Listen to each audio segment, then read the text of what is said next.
दोस्तों इस वीडियो के अंदर हम द इम्पीरियल कैपिटल विजयनगर जो हमारी themes of Indian history part 2 है, उसका जो अगला चैप्टर है उसके सारे प्रीवियस ईयर क्वेश्चन हम डिस्कस करेंगे। ठीक है, तो चलिए अपनी वीडियो को सबसे पहले स्टार्ट करते हैं। तो सबसे पहला क्वेश्चन हमारा क्या कह रहा है, the ruins of Vijayanagar at Hampi were brought to light in 1800 by whom. तो ये पूछा गया टेरिटोरियल आर्मी के अंदर।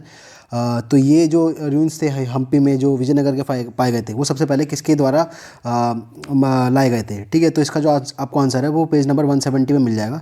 यहाँ पे अगर आप देखोगे first line, the ruins of Hampi were brought to light in 1800 by an engineer and antiquarian named colonel Colin Mackenzie. ठीक है, तो यहाँ पे आप देख सकते हो ऑप्शन नंबर ए जो है ये इसका करेक्ट आंसर होगा। डायरेक्टली इन्होंने यहाँ से पेज नंबर 170 से कॉपी पेस्ट करके यहाँ पे टेरिटोरियल आर्मी के अंदर पूछा था।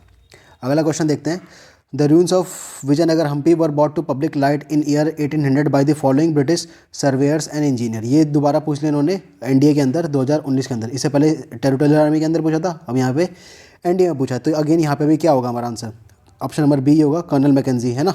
यहाँ पे देख सकते हो सोर्सेज का दोबारा वही मैकेंजी। सेम यही क्वेश्चन देखो दोबारा पूछा है, the ruins of Hampi were brought to light by which of the following British officers of the East India Company. ये पूछ लिया हमारा CDS 1 2022 के अंदर। इसलिए दोस्तों जो प्रीवियस ईयर क्वेश्चन होते हैं वो बहुत ज़्यादा इंपॉर्टेंट होते हैं, क्योंकि आपको पता चल जाएगा कि इंपॉर्टेंट क्या है। तो यहाँ पे देख सकते हो आप लगातार 3 बार अलग अलग एग्जामिनेशन के अंदर, कभी एनडीए में, कभी टेरिटोरियल आर्मी में, कभी CDS में पूछा है। तो यहाँ पे भी देखो, अगर आप ऑप्शन नंबर ए को देखो, Colonel Colin Mackenzie is the correct option. यहाँ पे देख सकते हो सोर्स आपका डायरेक्टली यहीं से उठा के 3 बार अलग अलग एग्जामिनेशन के अंदर पूछा गया है। अगला क्वेश्चन देखते हैं, who among the following in 1856 has taken the first detail photographs of the archaeological remains at Hampi. तो इसकी जो फर्स्ट डिटेल फोटोग्राफ थी ये किसने लिए। ये वाला जो क्वेश्चन है दोस्तों ये शायद टेरिटोरियल आर्मी के अंदर पूछा गया या फिर CISF के अंदर पूछा गया है। ठीक है, ये मैं लगाना भूल गया। तो इसका दोस्तों जो करेक्ट ऑप्शन है वो आपको चैप्टर के लास्ट में मिल जाएगा, जो टाइमलाइन होती है। मैं हमेशा कहता हूँ कि टाइमलाइन को कभी भी इग्नोर मत करना। ठीक है, यहाँ पे अगर आप देखो 1856 वाले टाइमलाइन को, Alexander Greenlaw takes the first detail photographs of the archaeological remains at Hampi. ठीक है, कई लोग यहाँ पे ये अपना कर्नल मैकेंजी मार्क कर देंगे, बट ये गलत आंसर है। तो आपका सही आंसर है वो हमारा अलेक्जेंडर ग्रीनलॉ है। ठीक है, अगला क्वेश्चन देखते हैं, who among the following laid the foundation of Vijayanagar empire. ये पूछा हमारा एनडीए 2022 के अंदर। तो विजयनगर एम्पायर की स्थापना किसने करी थी, ये बहुत ज़्यादा इंपॉर्टेंट क्वेश्चन है दोस्तों। तो इसका जो करेक्ट ऑप्शन है वो आपको पेज नंबर 171 के अंदर मिल जाएगा। पेज नंबर 171 खोलना अपना, themes of Indian history part 2 की NCERT, उसमें आप देखोगे यहाँ पे, according to the tradition and epigraphic evidence 2 brothers Harihara and Bukka founded the Vijayanagar empire in 1336। ठीक है, तो हरिहरा और बुक्का जो है option number A, that would be the correct option. उसके बाद आगे बढ़ते हैं, which of the following kingdoms was founded by 2 brothers Harihara and बुक्का। ये हमारा झारखंड सिविल सर्विस के अंदर पूछ लिया। क्वेश्चन को देखो इस बार कुछ और करके पूछ लिया, क्वेश्चन को ट्विस्ट करके पूछ लिया। तो इसमें पूछ लिया कि हरिहरा और बुक्का ने कौन सी किंगडम की स्थापना करी थी। ऑप्शन नंबर 1 कह रहा है kingdom of Kakatiyas, option number B कह रहा है किंगडम ऑफ होयसाला, बी कह रहा है कंपीली, और डी कह रहा है हमारा विजयनगर। तो अभी हमने थोड़ी देर पहले पढ़ा था कि जो विजयनगर है वो 2 ब्रदर हरिहरा और बुक्का ने स्थापना करी थी। तो इसका जो करेक्ट ऑप्शन होगा वो हमारा ऑप्शन नंबर डी होगा, विजयनगर। ये इसका सोर्स आप डायरेक्टली देख सकते हो। आगे बढ़ते हैं, which of the following dynasties ruled under the suzerainty of kingdom of Vijayanagar. तो विजयनगर के अंदर कौन सी डायनेस्टी ने रूल किया था, बेसिकली इसने ये पूछा है। किसके अंदर, CAPF 2017 के अंदर। तो इसका जो करेक्ट ऑप्शन है दोस्तों वो आपको ऑप्शन नंबर ए जो है वो इसका करेक्ट ऑप्शन होगा। ठीक है, यहाँ पे आप देख सकते हो पेज नंबर 173 खोल लेना। 173 में इस वाले पैराग्राफ के अंदर आपको मिल जाएगा कि एक तो संगमा डायनेस्टी ने रूल किया था, सालुवाज ने रूल किया था और तुलवाज ने रूल किया था। ठीक है, यहाँ पे आप देख सकते हो ऑप्शन नंबर ए जो है that is the correct option. इसके अलावा देखो जो बाकी सारे ऑप्शन है उसमें जो 3 डायनेस्टीज़ हैं ये नहीं आ रही हैं। ठीक है, तो इसलिए सारे के सारे एलिमिनेट हो जाएंगे और ऑप्शन नंबर ए जो है ये इसका करेक्ट ऑप्शन होगा। आगे बात करते हैं, the ruling dynasties Sangama, Saluva and Tuluva were associated with. अब देखो ये दोबारा CAPF 2014 के अंदर घुमा के पूछ लिया। तो ये किसके साथ एसोसिएटेड थे, विजयनगर एम्पायर के साथ एसोसिएटेड थे। अभी हमने पढ़ा कि सारे के सारे हमारे विजयनगर एम्पायर के जो चैप्टर है उसके अंदर है, तो उसी से एसोसिएटेड हैं ये। Option number D is the correct option. आगे बात करते हैं, which one of the following dynasty and king of Vijayanagar empire is not correctly match. इनमें से कौन सा करेक्टली मैच नहीं है, ये हमारा EPFO 2023 के अंदर पूछा है। तो इसमें दोस्तों जो ऑप्शन नंबर डी है, तुलवा डायनेस्टी का जो गुंडा दे रखा है, ये करेक्टली मैच नहीं है। इसका जो सोर्स है वो आपको डायरेक्ट NCERT के अंदर नहीं मिलेगा, या बस आप नोट कर लेना अपनी नोटबुक के अंदर। आगे बात करते हैं, which of the following statement regarding to king Krishnadeva is not correct. तो किंग कृष्णदेवा के बारे में कौन सी स्टेटमेंट करेक्ट नहीं है, ये हमारा NDA 2017 के अंदर पूछा गया है। ऑप्शन नंबर 1 क्या कह रहा है हमारा, he was a great scholar of Telugu and Sanskrit. B कह रहा है हमारा foreign travellers Paes and Nuniz visited his court. C कह रहा है Barbosa praised him for the great justice and equity prevailing in his empire. D कह रहा है हमारा he wrote his magnus opus Amuktamalyada in Sanskrit. तो इसमें दोस्तों जो करेक्ट ऑप्शन है वो ऑप्शन नंबर डी है, क्योंकि इसमें दे रखा है अमुक्त मलयालम इन संस्कृत। तो ये जो है ये ऑप्शन नंबर जो संस्कृत में नहीं था, ये जो पूरा का पूरा टेक्स्ट था ये हमारा तेलुगु के अंदर था। यहाँ पे आप देख सकते हो पेज नंबर 173 पे इस डब्बे के अंदर मिल जाएगा आपको। Krishna Deva Raya the most famous ruler of Vijayanagar composed of work on statecraft in Telugu known as Amuktamalyada. ठीक है, तो इसलिए ऑप्शन नंबर डी जो है that is the correct option, क्योंकि यहाँ पे इनकरेक्ट पूछा गया था। आगे बढ़ते हैं। Which of the following is the language of the famous political treatise Amuktamalyada. अब यहाँ पे पूछ ले कौन सी लैंग्वेज में लिखा गया था CDS 1 2022 के अंदर। तो कुल मिला के आप देख सकते हो कैसे जो क्वेश्चंस हैं अलग अलग एग्जामिनेशन के अंदर गिने चुने जो टॉपिक्स हैं वहाँ से बहुत ज़्यादा बार क्वेश्चन पूछ लेते हैं। जैसे यहाँ पे अमुक्त मलयाड़ा से आपको बहुत ज़्यादा क्वेश्चन मिलेंगे। तो यहाँ पे देखो अभी हमने पढ़ा ही था कि अमुक्त मलयाड़ा किससे मिले थे, तेलुगु में लिखा गया है यहाँ पे। ठीक है, तो इसका जो करेक्ट ऑप्शन होगा वो हमारा ऑप्शन नंबर डी होगा, तेलुगु में। ठीक है, ये इसका सोर्स मैंने यहाँ पे लगा दिया है, तो option number D is the correct option. आगे बढ़ते हैं। The battle of Rakshasi Tangadi is popularly known as what. Battle of Talikota, battle of Khanwa, battle of Panipat या फिर बैटल ऑफ धर्मत। ये पूछा गया हमारा CAPF 2022 के एग्जामिनेशन में। तो इसका जो करेक्ट ऑप्शन है दोस्तों वो हमारा ऑप्शन नंबर ए है, बैटल ऑफ तालीकोटा। यहाँ पे आप देख सकते हो पेज नंबर 173 में, यहाँ से अगर आप पढ़ो इन 1565 Rama Raya the chief of minister of Vijayanagar let the army into battle of Rakshasi Tangadi also known as Talikota, also known as Talikota. ठीक है, तो इसलिए ऑप्शन नंबर ए जो है वो करेक्ट ऑप्शन है, डायरेक्टली आपका NCERT के अंदर पूछा गया था। आगे बात करते हैं। The Vijayanagar empire received its death blow at the battle of what. ये पूछा गया हमारा NDA 2015 के अंदर कि कौन सी बैटल के अंदर विजयनगर जो था वो पूरी तरह से तहस महस हो गया था और मतलब वहाँ से उसका खंडन स्टार्ट हो गया था। तो ऑप्शन नंबर ए कह रहा है हमारा तलीकोटा इन 1565, बी कह रहा है पानीपत, सी कह रहा है तलीकोटा इन 1665। ठीक है, यहाँ पे आप देख सकते हो इसमें कंफ्यूज हो जाओगे। रायचौर इन 1510। तो इसका जो करेक्ट ऑप्शन है दोस्तों वो आपको मिल जाएगा पेज नंबर 173 पे ही। यहाँ पे अगर आप पढ़ोगे तो जो बैटल ऑफ तलीकोटा है 1655 में जो लड़ी गई थी, यहाँ पे आप देख सकते हो 1565 में सॉरी। ठीक है, ये इस बैटल से जो विजयनगर था ये काफ़ी ज़्यादा तहस नहस हो गया था और यहाँ से इसके मतलब खंडन स्टार्ट हो गया था। यहाँ पे आप देखोगे वेयर हिज फोर्सेज, यहाँ से अगर आप पढ़ो where his forces were routed back to combined armies of Bijapur, Ahmedabad and Golconda, the victorious army sacked the Vijayanagar, sacked the city of Vijayanagar. ठीक है, तो यहाँ से पूरी जो आर्मी थी जो जीती थी सामने वाली आर्मी, उसने पूरी विजयनगर को तहस महस कर दिया था। ठीक है, and the city was totally abandoned with in few years. ठीक है, तो यहाँ से विजयनगर का एम्पायर का जो खंडन स्टार्ट हो गया था। तो इसलिए ऑप्शन नंबर ए जो है तलीकोटा ये इसका करेक्ट ऑप्शन है। इसमें आप इसमें कन्फ्यूज होते हो डेट में 1665 और 1565, तो इसमें आपको याद रखना कि 1565 है। आगे बढ़ते हैं। Match list 1 with list 2 and select the correct answer using the given codes. ये हमारा पूछा गया है NDA 1 2009 के अंदर।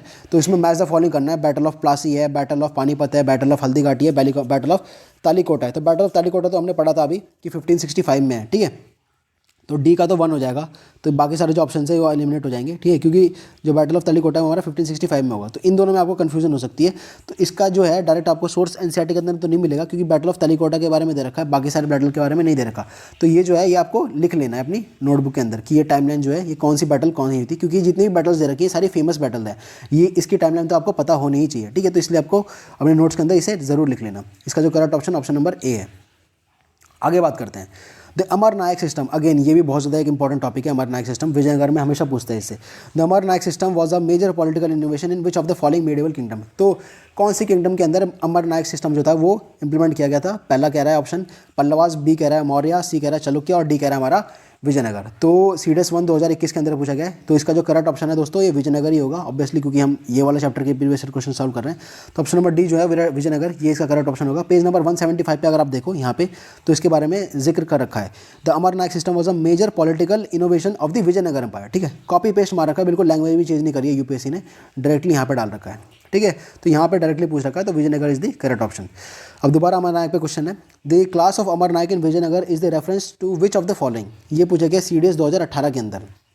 तो अमर नायक सिस्टम इसने बेसिकली पूछा है कि होता क्या है। तो ऑप्शन नंबर ए कह रहा है कि विलेज चीफ्टन होते हैं, बी कह रहा है सीनियर सिविल सर्वेंट होते हैं, सी कह रहा है ट्रिब्यूटरी चीफ्स होते हैं, या फिर डी कह रहा है मिलिट्री कमांडेंट होते हैं। तो अमर नायक जो बेसिकली होते हैं हमारे वो मिलिट्री कमांडेंट होते हैं। यहाँ पे आपको सोर्स मिल जाएगा पेज नंबर 175 पे। The Amar Nayak were the military commanders. ठीक है, पहले लाइन के अंदर ही दे रखा है। तो इसीलिए ऑप्शन नंबर डी जो है that is the correct option, CDS 2018 के अंदर पूछा गया था। आगे बात करते हैं। दोबारा अमर नायक पे हमारा क्वेश्चन है, इसलिए मैं कह रहा हूँ कि अमर नायक जो है बहुत ज़्यादा इंपॉर्टेंट टॉपिक है। Which of the following statement about Amar Nayak of Vijayanagar is correct. तो कौन सा करेक्ट है इसमें से ये बताना है। ये हमारा CAPF के अंदर पूछा गया 2021 के। स्टेटमेंट नंबर 1 क्या कह रहा है, the Amar Nayak were military commander who were given territories to govern by the Raya. ठीक है, ये तो अभी हमने थोड़ी देर पहले पढ़ा ही था। ऑप्शन स्टेटमेंट नंबर 2 कह रहा है, in lieu of their service and also to maintain their contingent they were paid in cash, इन्हें कैश में पैसा मिलता था। ओके 3 कह रहा है हमारा, they maintain stipulated contingent and elephant. और डी कह रहा है हमारा, they used to send tribute to the king annually and personally appear to the royal court with gifts to express their loyalty। तो इसका जो दोस्तों सोर्स है, पहले यहाँ पे आप देख लो, पेज नंबर 175 पे आपको मिल जाएगा। अमर नायक वर द मिलिट्री कमांडर, ये तो बिल्कुल सही है, स्टेटमेंट नंबर 1 बिल्कुल सही है। उसके बाद आगे बढ़ते हैं, who were given territories to govern the Raya. ठीक है, तो जो इन्हें टेरिटरी मिलती थी वो उसे गवर्न कर देते। They collected taxes and the other dues from peasant, craftsmen and traders in the area. They retained part of the revenue for personal use and for maintaining stipulated contingent of horses and elephant। तो यहाँ पे basically आप ये देखोगे, अगर they retained the part of revenue for personal use, तो यहाँ पे कहीं भी अमर नायक के बारे में ये नहीं दे रखा कि अमर नायक को कैश के अंदर पेमेंट होती थी। ठीक है, जो भी ये कलेक्ट करते थे, क्या बोलते हैं, टैक्सेस वगैरह, उसमें से कुछ हिस्सा ही अपने पास रख के आगे जो है किंग को पास कर देते थे। ठीक है, तो ये जो सिस्टम था, ये सिस्टम था अमर नायक का, ना कि उन्हें कैश में पेमेंट मिलती थी। तो इसलिए जो स्टेटमेंट नंबर 2 है ना, ये बिल्कुल ही गलत है हमारी। तो जहाँ जहाँ स्टेटमेंट नंबर 2 है उन्हें एलिमिनेट कर दो। यहाँ से भी हट जाएगा स्टेटमेंट नंबर 2, यहाँ से भी हट जाएगा। ठीक है, और यहाँ से भी हट जाएगा। तो अब बचा कौन सा हमारा, ऑप्शन नंबर 2 बचा है, और यही हमारा जो है करेक्ट ऑप्शन होगा। B is the correct option. बाकी सारे जो आप यहाँ पे देख सकते हो स्टेटमेंट, वो सब आपको इस पैराग्राफ के अंदर मिल जाएगी कि इसकी कंटिजेंट थी और जो ये ट्रिब्यूट वगैरह भेजते थे किंग के अंदर। ठीक है, तो स्टेटमेंट नंबर 2 जो है, ऑप्शन नंबर बी जो है, ये इसका करेक्ट ऑप्शन होगा। आगे बात करते हैं, which 2 rivers flow in the region between Gulbarga and Vijayanagar Hampi. तो ये पूछा गया है हमारा CDS 1 2023 के अंदर कि कौन सी रिवर फ्लो करती है हमारी विजयनगर में और हम्पी में। ऑप्शन नंबर 1 कह रहा है नर्मदा एंड गोदावरी, बी कह रहा है महानदी एंड गोदावरी, सी कह रहा है कावेरी एंड पेरियार, और डी कह रहा है हमारा तुंगभद्रा एंड कृष्णा। तो इसका जो करेक्ट ऑप्शन है दोस्तों, आपको पेज नंबर 170 में मिल जाएगा। स्टार्टिंग में जो विजयनगर का जो चैप्टर है, स्टार्टिंग में मिल जाएगा आपको कि जो हमारी की पूरी विजयनगर जो एम्पायर है, ये हमारा कृष्ण और तुंगभद्रा के दोआब के आसपास था ये। ठीक है, तो ऑप्शन नंबर डी जो है, ये इसका करेक्ट ऑप्शन होगा। ये पूछा गया था हमारा CDS 1 2023 के अंदर। अगेन रिवर से क्वेश्चन पूछ लिया CDS 1 2015 के अंदर। ठीक है, तो क्या पूछा इसने, the Tungabhadra river provided substance to which empire. तो तुंगभद्रा रिवर कौन सी एम्पायर में थी बेसिकली, तो ये हमारा जो कौन सी एम्पायर में थी, विजयनगर एम्पायर में थी। हमने अभी थोड़ी देर पहले पढ़ा है। यहाँ पे आप देख सकते हो अलग अलग पेजेस पे आपको ये सोर्स मिल जाएगा। The Vijayanagar is the natural basin form by the river Tungabhadra. ठीक है, यहाँ पे भी दे रखा है। और जो पेज नंबर 170 में जो मैंने बताया था कि यहाँ पे भी दे रखा है, कृष्णा और तुंगभद्रा जो 2 रिवर है, इसके बारे में जिक्र हो रखा है। तो इसलिए ऑप्शन नंबर बी जो है Vijayanagar, that is the correct option. आगे बात करते हैं, Vijayanagar capital was on the bank of this river. तो यहाँ पे हमसे फिर से पूछ लिया कि विजयनगर की जो कैपिटल थी वो कौन से रिवर के बैंक में थी। तो उसका जो ऑप्शन है, ऑप्शन बी है तुंगभद्रा। ठीक है, यहाँ पे आप कंफ्यूज हो सकते हो कि कृष्णा होगा या तुंगभद्रा होगा, तो इसमें आप याद रखना कि तुंगभद्रा होगा। ठीक है, ऑप्शन नंबर बी। आगे बात करते हैं, name the platform use for ritual purpose for the kings of Vijayanagar empire. ये पूछा गया हमारा CDS 2018 के अंदर। ऑप्शन नंबर 1 कह रहा है महानदी दिब्बा, 2 कह रहा है लोटस महल, सी कह रहा है हजारा टेम्पल, हजारा रामा, और डी कह रहा है हमारा विरूपक्षा। तो इसमें प्लेटफॉर्म बताना है कि जो रिचुअल पर्पज़ के लिए यूज़ होता था विजयनगर एम्पायर के अंदर। तो इसका जो करेक्ट ऑप्शन है दोस्तों, वो पेज नंबर 180 में हो जाएगा, और जो करेक्ट ऑप्शन इसका होगा वो ऑप्शन नंबर 1 होगा, महानदी दिब्बा। अब ये जो महानदी दिब्बा है, ये भी बहुत इंपॉर्टेंट टॉपिक है, इस पर भी आपको कई सारे क्वेश्चंस मिलेंगे। यहाँ पे आप देख सकते हो, location of the one of the highest point of the city, the Mahanadi Dibba is massive platform rising from the base about 11,000 square feet to the height of 40 feet. There is an evidence that it supported a wood structure. The base of the platform is covered with relief carvings. आगे यहाँ हमारे paragraph में आप देखो तो rituals associated with the structure probably considered with the Mahanadi. ठीक है, तो इसने यही पूछ रखा है कि रिचुअल पर्पज़ के लिए कौन सा प्लेटफॉर्म यूज़ होता था। तो ऑप्शन नंबर ए जो है महानदी दिब्बा, ये यूज़ होता था। आगे बात करते हैं, consider the following statement about the Mahanavi Dibba. It was the name of a giant box of sweet distributed to at the Mahanavi festival. अब जो नहीं पढ़ के जाएगा उसे लगेगा कि ये स्टेटमेंट सही है। ये हमारा NDA के अंदर पूछा गया है। स्टेटमेंट नंबर 2 कह रहा है हमारा, it was the name of a massive platform with the base covered with the relief carving. तो इसमें भी अभी आपने पढ़ा ही था कि महानवी डिब्बा हमारा क्या है, एक प्लेटफॉर्म है। ठीक है, तो यहाँ पे क्या बता रखा है कि महानवी डिब्बा एक मिठाई का डब्बा था। ठीक है, तो ये तो बिल्कुल ही इनकरेक्ट होगा। तो यहाँ से ऑप्शन नंबर 1 भी गया, 2 भी गया। ठीक है, तो इसका जो करेक्ट ऑप्शन है वो हमारा ऑप्शन नंबर बी होगा। ठीक है, यहाँ पे आप देख ही सकते हो, महानवी डिब्बा के बारे में बताया कि हमारा मैसिव प्लेटफॉर्म था। आगे बात करते हैं, which kingdom did the temple of Hazara Rama belong. तो हज़ारा रामा टेम्पल कौन सी किंगडम में बिलोंग करता था, ये हमारा CDS 2016 के अंदर पूछा गया है। ऑप्शन नंबर 1 है हमारा अवध, बी है हमारा ट्रावणकोर, सी है हमारा विजयनगर और डी है हमारा अहोम। तो ये जो किसका करेक्ट ऑप्शन है दोस्तों, वो हमारा विजयनगर है। Option number C is the correct option. C is the correct option. Page number 183 में आप देख सकते हो, one of the most spectacular of those is known as the Hazara Rama temple. ये हमारा विजयनगर के अंदर ही था, ठीक है। तो इसके लिए ऑप्शन नंबर सी जो है that is the correct option. आगे बात करते हैं। Ritual kingship was the hallmark of Vijayanagar rule. Vijayanagar rules claim to have rule on behalf of which of the following shrines. ये हमारा CAPF 2013 के अंदर पूछा गया कि जो विजयनगर एम्पायर था बेसिकली, वो कौन से भगवान के बिहाफ पे रूल करने के क्लेम करता था, कि बेसिकली हम नहीं रूल कर रहे, हम उस भगवान के बिहाफ पे रूल कर रहे हैं। तो अगर आप पेज नंबर 184 खोलो तो यहाँ पे अगर आप देखोगे, the Vijayanagar kings claim to rule on the behalf of god Virupaksha. तो भगवान विरूपक्षा के बिहाफ पे ये रूल करने के लिए क्लेम करते थे कि हम भगवान विरूपक्षा के बिहाफ पे रूल कर रहे हैं। तो इसलिए ऑप्शन नंबर सी जो है Virupaksha, that is the correct option. ये इसके अंदर पूछा गया है, ठीक है। तो option number C is the correct option. ये वाला क्वेश्चन हमारा CAPF 2013 के अंदर पूछा गया था। आगे बात करते हैं। Consider the following statement about Vijayanagar empire.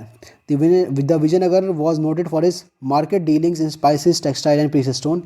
Option number B कह रहा है, स्टेटमेंट नंबर 2 कह रहा है हमारा, Krishnadevaraya's rule was characterize by the strain within the imperial structure. Okay.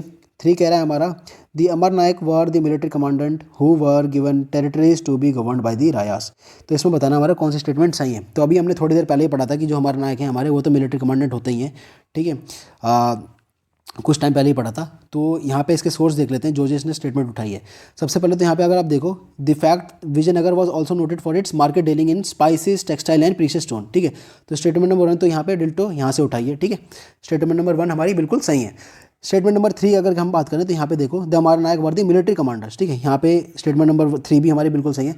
लेकिन जो स्टेटमेंट नंबर 2 है, the Krishnadevaraya's rule was characterize by strain within the imperial structure. Strain मतलब कि इस बेसिकली इस स्टेटमेंट में ये कह रहा है कि कृष्णदेवराय के रूल के अंदर जो विजयनगर एम्पायर था वो काफ़ी ज़्यादा स्ट्रेन में था, काफ़ी ज़्यादा तनाव में था और बहुत ज़्यादा प्रफुल्लित नहीं था। बट ऐसा बिल्कुल भी सही नहीं है। इनफैक्ट जो कृष्णदेवराय थे ये one of the strongest leader थे विजयनगर एम्पायर के। यहाँ पे आप देख सकते हो, Krishnadevaraya rules was characterize by expansion and consolidation. यहाँ पे इनका जो कृष्णदेवराय थे, इनके अंडर जो विजयनगर था उसका काफ़ी ज़्यादा एक्सपेंशन हुआ था, इन्होंने काफ़ी ज़्यादा कंस्ट्रक्शन किया था, ठीक है। तो इनके अंदर जो राज्य था वो स्ट्रॉन्गेस्ट था जबकि, ठीक है। तो स्टेटमेंट नंबर 2 जो है वो इनकरेक्ट होगी हमारी, इसलिए ऑप्शन नंबर सी जो है only 1 and 3 these are the correct option, ठीक है। आगे बात करते हैं। When Babur invaded India who was the ruler of Vijayanagar empire in south India. ये पूछा है हमारा CAPF 2008 के अंदर कि जब बाबर ने इन्वेड किया था इंडिया को, तो यहाँ पे साउथ इंडिया में कौन था विजयनगर का रूलर। तो इसका जो करेक्ट ऑप्शन है दोस्तों वो आपको ऑप्शन नंबर सी है, कृष्णदेवराय जो थे वो इससे करेक्ट ऑप्शन है, ठीक है। यहाँ पे अगर आपको डायरेक्ट सोर्स की बात करोगे तो डायरेक्ट सोर्स तो नहीं मिलेगा, यहाँ पे आपको थोड़ा कॉमन सेंस लगाना पड़ेगा कि अगर आप बाबर की टाइमलाइन देखोगे तो बाबर की जो टाइमलाइन है वो 1526 के अराउंड है, ठीक है। और जो कृष्णदेवराय हैं इन्होंने रूल किया था 1509 से लेकर 1529 तक विजयनगर एम्पायर के अंदर, ठीक है। तो इसलिए ऑप्शन नंबर सी जो है that is the correct option. आगे बात करते हैं। Domingo Paes the medieval traveller has describe the city of what. ये हमारा CDS 2021 के अंदर पूछा गया कि डोमिंगो ने कौन सी सिटी के बारे में डिस्क्रिप्शन दिया है। तो इसका जो करेक्ट ऑप्शन है दोस्तों वो आपको पेज नंबर 176 के अंदर मिल जाएगा। पेज नंबर 176 में देखोगे कि दिस इज एन एक्सम from Domingo Paes the description of Vijayanagar, ठीक है। तो विजयनगर जो एम्पायर था इसके बारे में डोमिंगो ने डिस्क्रिप्शन दिया था। Option number B is the correct option. आगे बात करते हैं। Who among the following travellers was from Italy. अच्छा, इटली से कौन थे and visited Vijayanagar kingdom in 15th century. ये हमारा पूछा गया NDA के अंदर, NDA 2018 के अंदर। तो इटली से इनमें से कौन से ट्रैवलर थे। मैंने हमेशा बताया कि जब ट्रैवलर्स होते हैं अलग अलग सिटीज़ के अंदर आते हैं, जैसे हमने पिछले वाले क्वेश्चंस में ही पढ़ा था, अब्दुल रज़ाक करके थे, फ्रैंकिस बर्नियर थे, इब्न बतूता थे, ठीक है। तो ये जितने भी ट्रैवलर्स होते हैं बाहर से जो आए होते हैं ये बहुत ज़्यादा इंपॉर्टेंट होते हैं, UPSC हमेशा क्वेश्चन पूछता है यहाँ से। तो इसका जो करेक्ट ऑप्शन है वो आपको पेज नंबर 176 के अंदर मिल जाएगा। यहाँ पे अगर आप देखोगे ये जो पूरा डब्बा है इसके अंदर अलग अलग ट्रैवलर्स के बारे में लिखा है, ठीक है। बारबोसो हो गया, डोमिंगो पियास हो गया, फेरनाओ हो गया, ठीक है। तो ये डब्बा आप ध्यान से पढ़ लेना जब भी ये चैप्टर पढ़ोगे आप विजयनगर वाला। तो यहाँ पे आप देखोगे जहाँ पे मैंने हाईलाइट कर रखा है इटालियन ट्रैवलर नेम्ड निकोटो डी कोनी, ठीक है। तो जो निकोटो डी कोनी थे ये आए थे विजयनगर के अंदर, ठीक है। तो यहाँ पे अगर आप देखो ऑप्शन नंबर डी हमारा निकोटो कोनी that is the correct option, क्योंकि यहाँ पे इटालियन ट्रैवलर पूछा है तो इटालियन ट्रैवलर यही एक थे। तो इसलिए ऑप्शन नंबर डी जो है ये इसका करेक्ट ऑप्शन होगा। आगे बात करते हैं। Consider the following statement regarding the royal centre at Vijayanagar empire. Royal centre के बारे में पूछा गया इसमें एनडीए 2023 के अंदर। द स्टेटमेंट नंबर 1 कह रहा है the royal centre was located in the south western part of settlement. Statement number 2 कह रहा है हमारा it included over 60 temples. Statement number 3 कह रहा है हमारा about 30 building complexes at the site have been identify as palaces. तो इसमें से बताना है कौन सा हमारा जो है करेक्ट स्टेटमेंट है। तो इसका जो करेक्ट ऑप्शन है दोस्तों वो आपको पेज नंबर 179 के अंदर मिल जाएगा। द रॉयल सेंटर यहाँ पे आप देख सकते हो टॉपिक है। तो ये अगर आप पढ़ोगे तो यहाँ पे देखो the royal centre was located at the south western part of the settlement. तो स्टेटमेंट नंबर 1 जो है डायरेक्टली यहाँ से उठाइए। उसके बाद अगर यहाँ पे पढ़ोगे आप although designated as royal centre it included over 60 temple. तो 60 टेम्पल से भी ज़्यादा टेम्पल थे। तो स्टेटमेंट नंबर 2 जो है वो यहाँ से उठाइए। उसका जो स्टेटमेंट नंबर 3 है वो यहाँ से उठाइए। About 30 buildings complexes have been identified as palaces. ठीक है, यहीं पे सेम चीज़ यही बता रखी है। About 30 building complexes have been identified as palaces. ठीक है, तो स्टेटमेंट नंबर 1, 2 एंड 3 तीनों सही है। तो इसलिए ऑप्शन नंबर सी जो है that is the correct option. तो डायरेक्टली एनसीईआरटी से ही उठाया है, कोई बड़ा बात नहीं है दोस्तों। यहीं से हमारे जितने भी इस चैप्टर से प्रीवियस ईयर क्वेश्चन थे यूपीएससी के वो सारे खत्म हो गए हैं। ठीक है, अगला जो चैप्टर है उसके प्रीवियस ईयर क्वेश्चन आएंगे और ऐसे ही करके हम सारे जो चैप्टर्स हैं उसके सारे प्रीवियस ईयर क्वेश्चन कर लेंगे themes of Indian history part 2 की एनसीईआरटी के। ठीक है, तो मिलते हैं आपको अगली वीडियो में, तब तक के लिए जय हिंद, जय भारत।